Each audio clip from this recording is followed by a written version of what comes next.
Hola, ¿qué tal? Esto es How to Spanish Podcast. Yo soy David. Y yo soy Ana. En este episodio te vamos a contar cómo fue para nosotros comprar una casa en México. How to Spanish Podcast is designed to help Spanish students improve their listening and vocabulary skills, and it's made possible thanks to our Patreon community. By joining the community, you can access the vocabulary guide and interactive transcript, bonus episodes, and monthly activities to practice your Spanish. If you would like to join the experience, go to patreon.com/howtospanishpodcast. Pues hola, bienvenidos. Si nos estás viendo en video, probablemente ya te diste cuenta de que estamos en un lugar diferente. Aunque tenemos el mismo logo atrás y todo, estamos en una habitación completamente diferente en nuestra nueva casa. Así es, y si nos estás escuchando, también seguramente te vas a dar cuenta que suena un poquito diferente. Nos acabamos de mudar literalmente hace unos días y esto fue lo mejor que pudimos hacer para tener el estudio listo y grabar. Aunque no es de mi agrado el sonido, debo decirlo. Hay mucho eco porque es una habitación más grande y más alta, así que tenemos que hacer mucho trabajo para recuperar el audio original. Así es, pero bueno, espero que disfruten como siempre el episodio y como ya dijo Ana, les vamos a contar nuestra experiencia de cómo es comprar una casa en México. Muchos de ustedes nos han dicho que tal vez les gustaría comprar una casa en México y venir tal vez una parte del año y tener esa experiencia de vivir en México. Pues bueno, ahí te va cómo es este rollo de comprar una casa. Y bueno, las cosas son un poco diferentes si eres un extranjero, así que si te interesa, dinos y en el futuro podemos hacer un episodio específicamente sobre comprar una casa como extranjero. Pero ahora sí, te vamos a contar. Lo primero es que, pues después de hablar mucho tiempo, hacer cuentas, ¿no? Tienes que saber si te va a alcanzar o no. David y yo decidimos comprar una casa. Y bueno, es como un gran paso en la vida de las personas. Sí, sin duda creo que es de esas cosas que tienes que tomar mucho en cuenta, ¿no? Hacer, como dijo Ana, muchos números y lo hicimos. Finalmente decidimos que íbamos a comprar una casa y íbamos a dejar de rentar. Todo este tema de rentar contra comprar lo dejaremos para otro episodio, pero decidimos comprar una casa y ¿por dónde empezamos a buscar? Pues habrá gente que dice, tengo suficiente dinero para comprar una casa. ¡Pum! Toma, ¿no? Dinero en efectivo. Pero otros mortales como nosotros, la verdad es que no podemos comprar una casa en efectivo. Así que nuestra otra opción es comprarla por medio de un crédito hipotecario. Así es. Entonces, más o menos definimos cuánto iba a ser nuestro presupuesto y a partir de ahí empezamos a buscar, ¿no? Y lo más fácil hoy en día es que hay muchísimos portales especializados y uno de ellos que nos encantó se llama Inmuebles 24 porque puedes buscar como por un mapa y ver la zona que te interesa y buscar ahí las casas y poner un filtro de precio y muchas cosas, ¿no? Pero también está el bueno, viejo y confiable Facebook. Claro, en Facebook también mucha gente anuncia las casas. Hay siempre algunos como desventajas de buscar casas en internet. Una de ellas es que a veces los anuncios tienen 1 o 2 años y tal vez ya te emocionaste con la casa que viste y dijiste, wow, el precio está increíble. Y después te das cuenta de que probablemente esa casa se vendió hace mucho tiempo. Así es. Pues bueno, así empiezas la búsqueda y finalmente pues hay un mar de opciones, ¿no?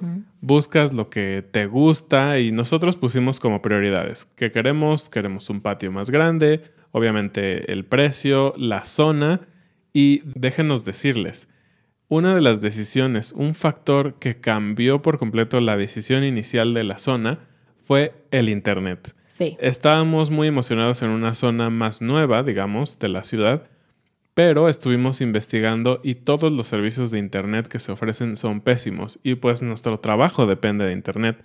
Nuestro trabajo depende de tener una conexión muy estable, entonces decidimos irnos a otra zona que también estaba, digamos, en la lista, era el número 2, pero ese fue un factor determinante. Ya que decidimos la zona, nuestro presupuesto, eliminamos como opciones de casas y dijimos, vamos a ver casas. Sí, entonces ahora sí ya llamamos a los teléfonos que venían ahí en internet para que nos permitieran pues venir a ver las casas, ¿no? Y realmente, aunque hay gente que visita 100 casas antes de decidir, nosotros solo visitamos 2. Sí, y sé que para algunos esto va a ser como, ¿Cómo? Solo ¿Cómo hicieron? 2. Y realmente nos quedamos con la primera opción. Sí. Y casi desde que la vimos dijimos, es esta. Tú pensarías, bueno, entonces supongo que esta primera casa que viste era hermosísima, súper perfecta, limpia, etcétera. No, es la casa o era la casa más sucia y desordenada que había visto en toda mi vida. Resulta que los dueños todavía vivían aquí, no se habían mudado, la casa no estaba vacía. Y la verdad es que estaba de verdad, o sea, una cosa es cuando una casa está un poco sucia porque no la has limpiado un par de días, pero otra cosa era esta casa. Aún así, a pesar del desorden, de la mugre, de todo eso, nosotros pudimos ver el potencial. Y realmente fue David. David es la persona como más lógica y que pudo ver más allá del desastre y decir, es que esta casa es perfecta para nuestras necesidades. Así es. Y bueno, finalmente, después de que vimos 2, decidimos. Y en esto entra muchísimo este tema de los agentes inmobiliarios, ¿no? Lo que en inglés llaman real estate, aquí decimos como agencias inmobiliarias o negocios inmobiliarios. Y ambas casas, las que vimos, tenían agentes inmobiliarios. Y sé que es una gran profesión en muchas partes del mundo. En Estados Unidos sé que hay personas que pueden ser millonarias por vender casas, ¿no? Y bueno, aquí nos tocó tratar con 2 personas muy diferentes. La de la casa que no compramos nos dio un servicio pésimo desde el primer momento. Entonces, llegó súper tarde, no tenía las llaves de la casa, muchas cosas. Entonces, definitivamente, aparte de la casa, eso influyó en nuestra decisión. Y en segundo lugar, la persona que nos atendió para mostrarnos esta casa que decidimos comprar lo hizo muy bien al principio, muy amable, muy a tiempo, todo perfecto, la comunicación. Ya después las cosas no fueron tan excelentes, pero bueno, ese es otro tema. Finalmente, esta agencia inmobiliaria se encargó de hacer el proceso, pues sí, de intermediario, ¿no? Realmente nosotros nunca pudimos hablar con la dueña de una manera directa, solo la vez que la vimos aquí y la vez que se cerró el trato ante el notario. Entonces sí es algo muy importante esto de los agentes inmobiliarios. Pues hasta ahí todo iba bien, pero después comenzó la pesadilla. Ahorita te voy a contar la de problemas que tuvimos para comprar esta casa. Esto que te estamos contando, pues obviamente es nuestra experiencia, ¿no? Pero solo somos David y Ana y sí somos mexicanos y esta experiencia es muy similar para mucha gente que compra casas en México. Pero siempre hay historias diferentes. Y una forma en la que tú puedes tener acceso a estas historias es por medio de hablar con otros hablantes nativos. Pero ¿qué mejor que hablar con alguien que es hablante nativo y además es maestro?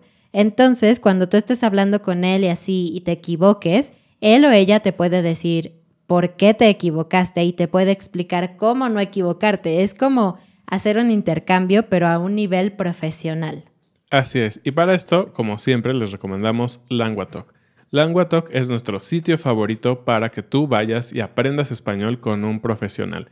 Recuerda que hay profesores de México o de España, depende de lo que tú quieras aprender, y los horarios son muy flexibles. Puedes tomar clases de 30 minutos o 1 hora y puedes probar varios profesores. Si a ti te interesa encontrar un profesor y además quieres ayudarnos a nosotros, por favor haz clic en el enlace que está abajo en la descripción. De esta manera vas a poder visitar esta página que es súper fácil de usar con los filtros, disponibilidad y todo eso, pero al mismo tiempo nos estás apoyando a nosotros, a David y Ana. Muchas gracias si decides usar este link y cuéntanos tu experiencia. Ya van varias personas que nos dicen cómo les va con sus maestros y que les encanta, así que si tú tomas clases, por favor, dinos. Y ahora sí, continuamos con la historia de terror. Bueno, no, con la historia de cómo compramos esta casa. Y la realidad es que sí fue un poco una historia de terror. Empezamos el proceso de compra a principios de mayo y nos entregaron la casa la última semana de julio. No sé si es normal en los países, pero para nosotros fue un periodo muy largo. Durante todo este periodo, pues hay varias cosas que pasan, ¿no? Primero, el banco necesita aprobar tu solicitud de crédito y pues para eso necesitan revisar tu información, cuánto dinero has ganado y gastado en los últimos 3 o 6 meses, etcétera. Y obvio, eso siempre te pone un poco nervioso, ¿no? Claro. Porque Tú sabes que estás sobreviviendo con el dinero que tienes, pero no sabes a los ojos del banco si el banco va a creer que tienes suficiente como para pagar la hipoteca. Así es. Y algo muy interesante, pues en nuestro caso, que estamos casados como un régimen se le conoce en México de bienes mancomunados, pues nos revisan a los dos. Es decir, aunque yo era el solicitante del crédito, nos revisan a los dos y es interesante porque nuestros ingresos son compartidos, ¿no? Y esto de bienes mancomunados, si no sabes qué es básicamente mi casa es su casa. Uh-huh. Es eso, que todo lo mío es de él y todo lo de él es mío. Así es. Y bueno, una vez que nos aprobaron el crédito, de hecho fuimos con 2 bancos. Nuestro banco con el que normalmente hacemos operaciones, dijimos, sí, seguro nos lo van a aprobar. Sí nos lo aprobaron, pero muchísimo tiempo después. Y por muy poco dinero, no suficiente para esta casa. Exactamente. Y quien nos aprobó fue un banco español que se llama Santander, obviamente la oficina en México. Y este proceso lo hicimos a través de un broker hipotecario. Dijimos una palabra en inglés. Sí, escuchaste bien, broker. Así es como se conoce aquí en México. Podrías decir agente asesor, pero es que es otra cosa. Realmente se les conoce como broker. Son personas que ayudan a los compradores como nosotros a hacer los intermediarios, a hacer todo el trámite que tiene que ver con el banco. Ellos te dicen, ok, necesito este papel, y ellos hacen todo. Entonces nosotros nunca necesitamos realmente ir al banco y hacer cosas. Y tú dices, wow, seguramente este servicio es muy caro. Pues no, es gratis para los compradores. Así es, este servicio es genial en México porque ellos hacen muchísimas cosas por ti. Y el banco es el que les paga a ellos. Tú no pagas ni un peso, no desembolsas nada. Y algo muy interesante es que estos brokers no trabajan con un solo banco. Realmente ellos trabajan con muchísimos bancos, entonces ellos te dicen, la realidad es que esta hipoteca con este banco es la mejor en este momento. Y bueno, trabajamos con este broker que nos ayudó muchísimo. Oh, buenísimo, súper profesional, nos encantó. Gracias, Eduardo, si nos ves. Y bueno, después de que el banco nos aprobó a través del broker, nos pidieron muchísimos documentos, firmamos algunas solicitudes y todo va en camino para el primer paso después de la aprobación del crédito, que es el avalúo. Sí, el banco necesita enviar unas personas que se meten a la casa, la miden, ven el tipo de acabados, cuántas ventanas tiene, bla, bla, bla, todas esas características. Y con base en eso, le dicen al banco, ok, el valor, digamos, como comercial de esta casa es de este número, esta cantidad de dinero es lo que vale esta casa. Así es. Entonces, con eso, el banco puede determinar cuánto es el monto que te va a prestar para la operación. En teoría, el banco puede prestarte hasta el 90% del valor comercial o del valor de operación. Entonces, tú tienes que tener un poco de dinero para pagar lo que sería el enganche o el apartado, como quieras llamarlo, y para los gastos de escrituración, que a eso vamos a llegar en otro momento. Por nuestra parte estaba todo listo, el avalúo y el crédito del banco, y estábamos nosotros listos. Entonces, realmente en 3 o 4 semanas nosotros estábamos listos para firmar y tener nuestra casa y tener nuestra deuda.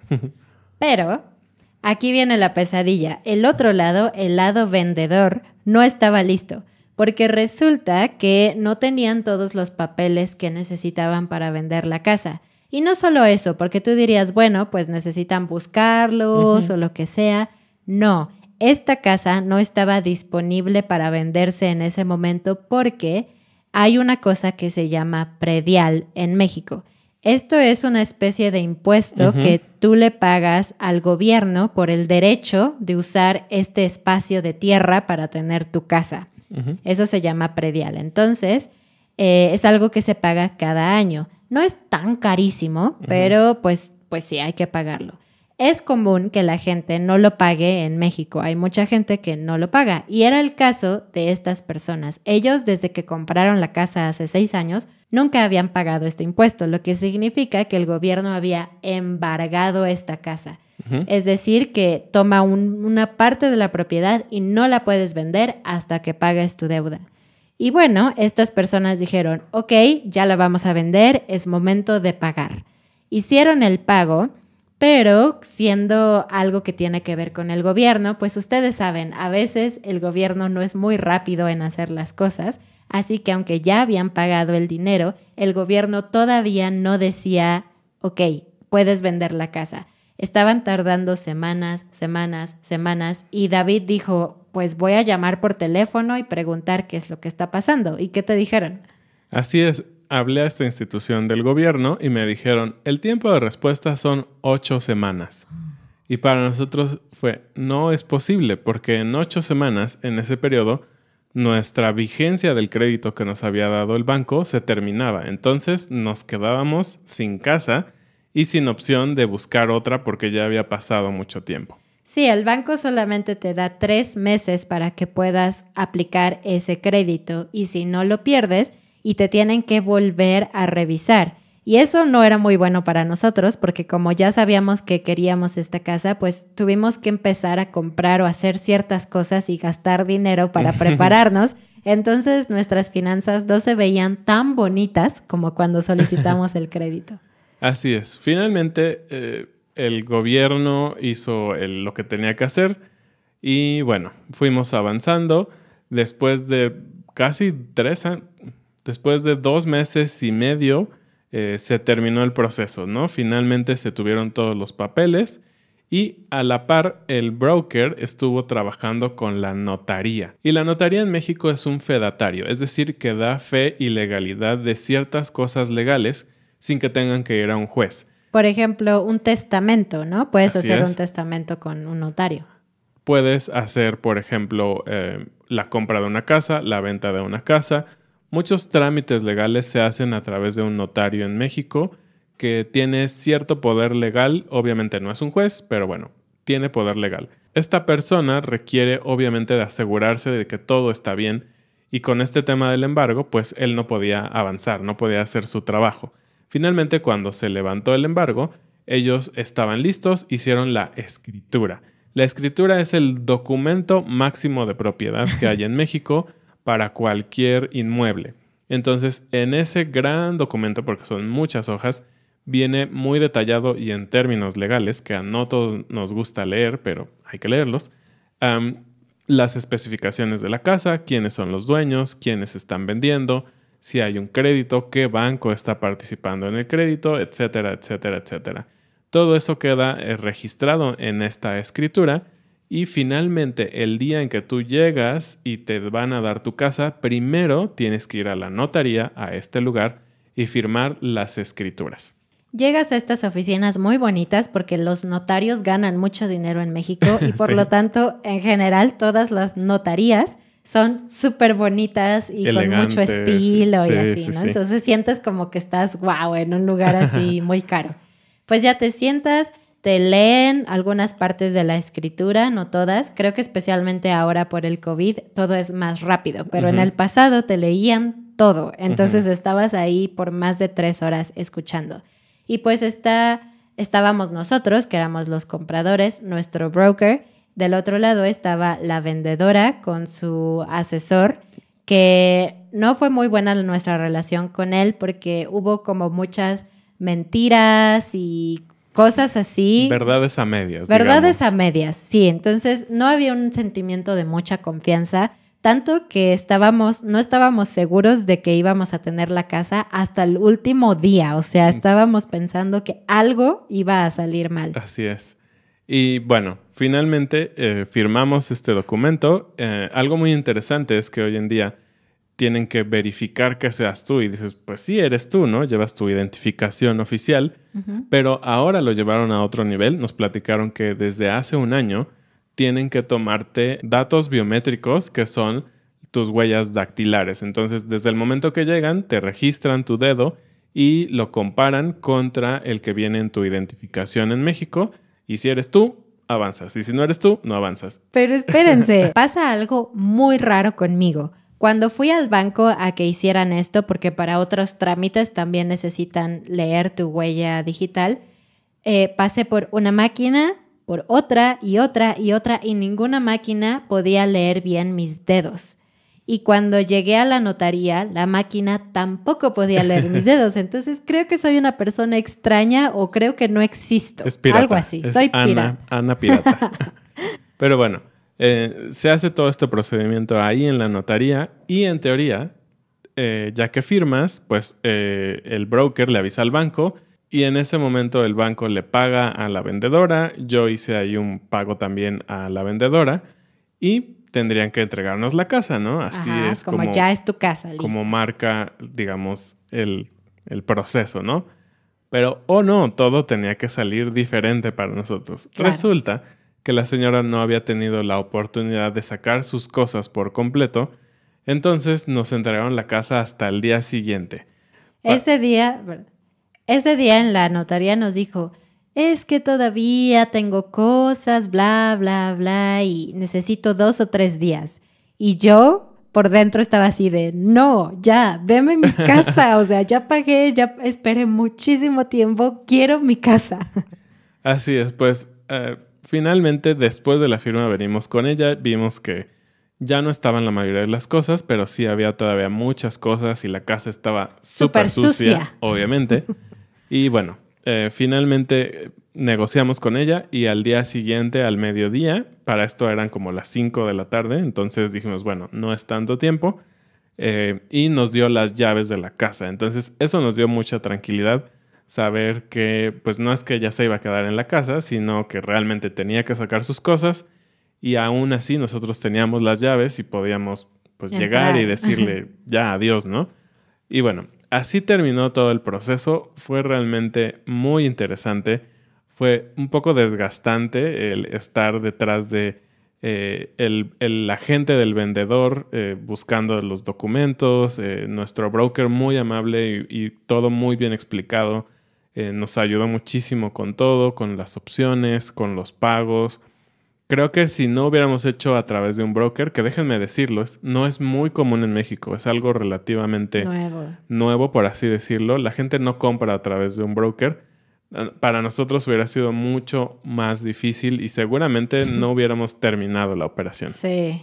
Y pues la verdad es que pasaron muchas otras cosas y ya después de eso pues vino la limpieza intensa, contratamos un servicio, muchísimas cositas que ya no nos da tiempo de contar aquí. Pero bueno, si te interesa, dinos y tal vez en otra ocasión podemos contarles. Y también recuerda, si te interesa que te digamos cómo es comprar una casa para un extranjero en México, déjanos un comentario y podemos preparar un episodio. Así es, y pues eso es todo por este episodio. Muchísimas gracias como siempre, gracias por estar aquí, por escucharnos, por aprender con nosotros sobre estos trámites, estas cosas, y esperamos que les haya servido, que se animen a comprar una casa en México y puedan venirse a vivir para acá. Muchas gracias y bienvenidos a nuestros nuevos patrones: Phyllis, Jackson, Sean, Ann, Paolo, Michael, Christian. De Marcus, Francis, Colin, Bridget, David, Linda, Brandon, Steve.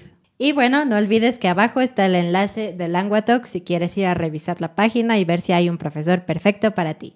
Nos vemos la próxima semana. Adiós. Adiós.